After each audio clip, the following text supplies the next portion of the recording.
Hi friends, welcome to புகுந்த வீடு channel. நான் உங்கள் நிவேதா. இன்றைக்கி என்ன டாபிக் பார்க்க போகிறோம் அப்படின்னு பார்த்தீங்கன்னா, ரிப்போர்ட்ஸ் நார்மலாக இருக்குது, ரெகுலர் பீரியட்ஸ் தான், அப்போ கூட கன்ஃபார்ம் ஆகலை அப்படின்னு நம்ம சப்ஸ்கிரைபர் மெசேஜ் பண்ணியிருக்காங்க, அதாவது கமெண்ட் பண்ணியிருக்காங்க. ஸோ நான் ஓவுலேஷன் டைமில் இருங்க அப்படின்னு சொல்லி ரிப்ளை பண்ணியிருக்கேன். ஃபாலிகுலர் ஸ்டடி கூட பண்ணிட்டோம் அக்கா, அப்போ கூட கன்ஃபார்ம் ஆகலக்கா அப்படின்னு சொல்லியிருக்காங்க. ஸோ ஃபாலிகுலர் ஸ்டடி பண்ணியும் ஏன் கன்ஃபார்ம் ஆகாமல் இருக்குது? ஸோ இவங்களுக்கான ரிப்ளை தான் இந்த வீடியோ. ஸோ இந்த மாதிரி நிறைய பேத்துக்கு டவுட்ஸ் இருக்கும். உங்கள் டவுட்ஸை கமெண்ட்ஸில் போஸ்ட் பண்ணுங்கள், நான் நெக்ஸ்ட் வீடியோவாக போடுறேன். ஸோ அதுக்கு முன்னாடி நம்ம சேனலை சப்ஸ்கிரைப் பண்ணாதவங்க சப்ஸ்கிரைப் பண்ணிக்கோங்க.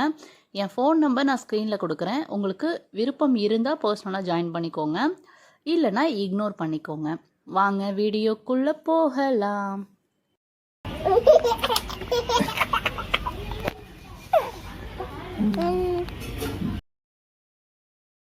ஸோ ஃபாலிகுலர் ஸ்டடின்றது எல்லாத்துக்கும் தெரியும். நம்ம எக்கு வந்து எவ்வளோ வளருது, 2 நாளைக்கு ஒரு டைம் வந்து எக்கோட வளர்ச்சி எவ்வளோ இருக்குது, கரெக்டாக அது ரெப்சர் ஆகுதா, ரெப்சர் ஆகலைனால் அதுக்கு தகுந்த இன்ஜெக்ஷன், ரெப்சர் ஆகிற இன்ஜெக்ஷன் போடுவாங்க. ஸோ ரெப்சர் ஆன உடனே நம்மக்கிட்ட இன்ஃபார்ம் பண்ணுவாங்க, இந்த மாதிரி இந்த 3 நாள் இருங்க அப்படிம்பாங்க. இல்லைனா ஒரு சில டாக்டர் 1 நாள் இருங்க 2 நாள் இருங்கன்னு சொல்லிட்டு உங்களோட ஹெல்த் கண்டிஷனை பொறுத்து சொல்லுவாங்க. ஸோ மேக்ஸிமம் 3 நாள் தான் கணக்கு. ஸோ அப்படியும் வந்து கன்ஃபார்ம் ஆகலை அப்படின்னா, ஆக்சுவலாக ஃபாலிகுலர் ஸ்டடியிலே தெரியும் நம்மளுக்கு எக்கு வந்து நல்லா வளரும், ஆனால் வந்து அப்படியே சுருங்கிரும். ஸோ நல்லா வளர்ந்த தொட்டு வந்து வெடிக்காமல் சுருங்கிரும். ஸோ சுருங்குறப்போ வந்து நம்மளுக்கு வந்து அந்த ஓவுலேஷன்ற ப்ராசஸ் நடக்காது. ஸோ அது அப்படியே வந்து பீரியட்ஸ் வழியாக அந்த எக்கு வெளியே வந்துடும். ஐ மீன் வந்து அது பீரியட்ஸாக வந்துடும் வெளியில். ஓவுலேஷன் நடக்காமே பீரியட்ஸ் ஆகும். ஸோ எல்லாருக்குமே ஓவுலேஷன் நடந்து தான் பீரியட்ஸ் வருமா அப்படின்னு கிடையாது. ஓவுலேஷன் நடக்காமல் கூட பீரியட்ஸ் வரும். ஸோ அதனால தான் வந்து நம்மளால் ப்ரெக்னென்சி ஆகிறதுக்கு டிலே ஆகுது. ஸோ நம்ம ஃபாலிகுலர் ஸ்டடி பண்ணுறப்ப உங்களுக்கு வந்து எக்கு ரப்சர் ஆகுதா இல்லையான்றதை அப்சர்வ் பண்ணுவாங்க. ஸோ ஒரு குறிப்பிட்ட ரேஞ்ச் வச்சு வளர விடுவாங்க. வளரலனால் அதுக்கு தகுந்த டேப்லெட்ஸ் கொடுப்பாங்க. ஸோ டேப்லெட் கொடுத்து வளர்ந்து வெடித்து ஒன்றா இருந்தும் நிற்கல அப்படின்னா அடுத்த ப்ராசஸ் என்ன? Implantation process. ஸோ எல்லாம் ஓகே, கருலாம் ஓவுலேஷன் ஆகுது, ஃபேமிலியில் இருக்கீங்க, எக்காக உருவாகுது, எக்கும் ஸ்பேமும் மீட் பண்ணி கருவாக உருவாகுது. அது உருண்டு உருண்டு உருண்டு ஓடி போய் டியூபு வழியாக உங்களோட கர்ப்பப்பையோட மேல் சுவரை தொலைச்சிட்டு உள்ளே போகும். ஸோ இதான் கான்செப்ட். ஒன்று டியூபு வழியாக போகிறப்ப அது போகிறதுக்கான ஸ்பேஸ் இருக்காது. ஸ்பேஸ் மீன்ஸ் ஏதாவது பிளாக் மாதிரி இருக்கும் டியூப்பில். ஸோ பிளாக்னா வந்து டியூப் பிளாக்கா, அச்சுச்சோ அப்போ எனக்கு டியூப் பிளாக்கா அப்படிலாம் கிடையாது. சின்ன சின்ன கசடுகள், அதாவது உங்களுக்கு பீரியட்ஸ் சரியாக நல்லா வராமல் இருந்தால் கூட சின்ன சின்ன ரத்த கட்டிகள் கூட போயிட்டு அங்கே தங்கிட்டு இருக்கலாம். ஸோ சின்ன சின்ன கசடுகள் கூட வந்து உங்களுக்கு வந்து அந்த டியூப்பில் சிக்கிக்கிட்டு இருக்கலாம். ஸோ இந்த மாதிரி வந்து இருக்கிறப்ப உங்களால் அந்த எக்கு வந்து போய் கர்ப்பப்பையை அடையாது.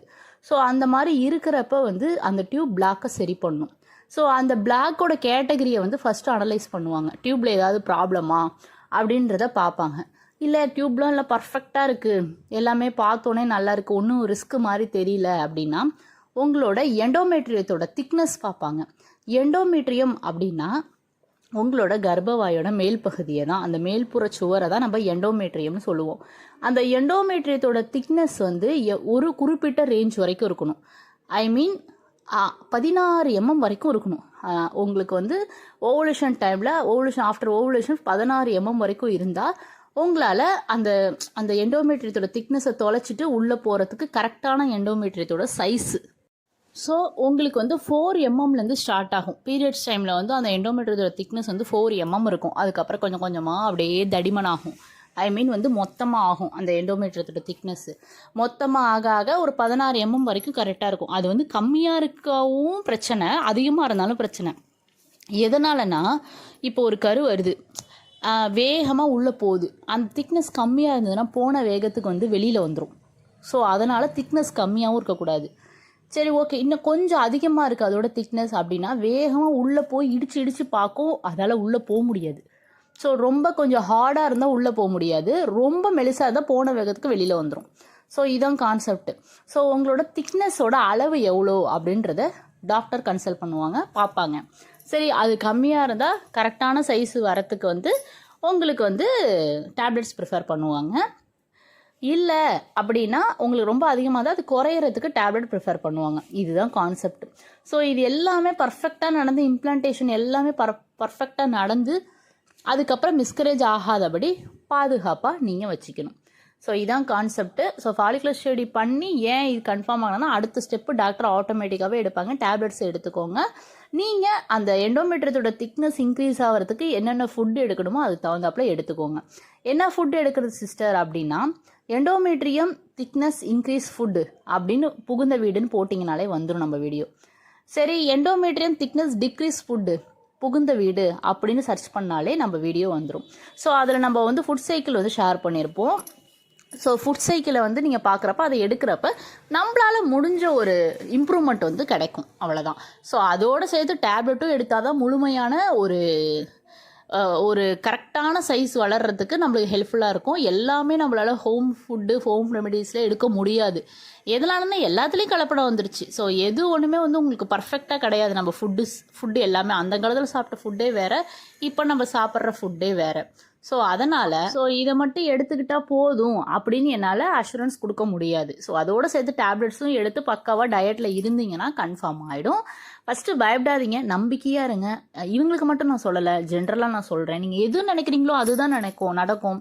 ஸோ நல்லதே நினைப்போம், நல்லதே நடக்கும். இந்த மாதமே இந்த வீடியோ பார்த்துருக்கோங்க எல்லாருக்குமே ப்ரெக்னென்சி கன்ஃபார்ம் ஆகி நீங்கள் இதே வீடியோவில் வந்து கமெண்ட் பண்ணும், நீங்கள் சொன்ன மாதிரி எனக்கு கன்ஃபார்ம் ஆகிடுச்சு சிஸ்டர்ன்னு சொல்லிட்டு கமெண்ட் பண்ணும். அதை நான் ஸ்க்ரீன்ஷாட் எடுத்து நம்ம கம்யூனிட்டி போஸ்ட்டில் ஷேர் பண்ணணும். ஸோ ஃபஸ்ட் டைம் இந்த வீடியோ பார்க்குற மாதிரி இருந்தால் கம்யூனிட்டி போஸ்ட்டில் வந்து நான் நம்மளோட சப்ஸ்கிரைபர் பேசின வாட்ஸ்அப் சேட்ஸோட ஸ்க்ரீன்ஷாட் அட்டாச் பண்ணியிருப்பேன். நீங்கள் அதை பாருங்கள். அதை பார்க்குறப்ப உங்களுக்கு ரொம்ப மோட்டிவேஷ்னலாக இருக்கும். Bye friends.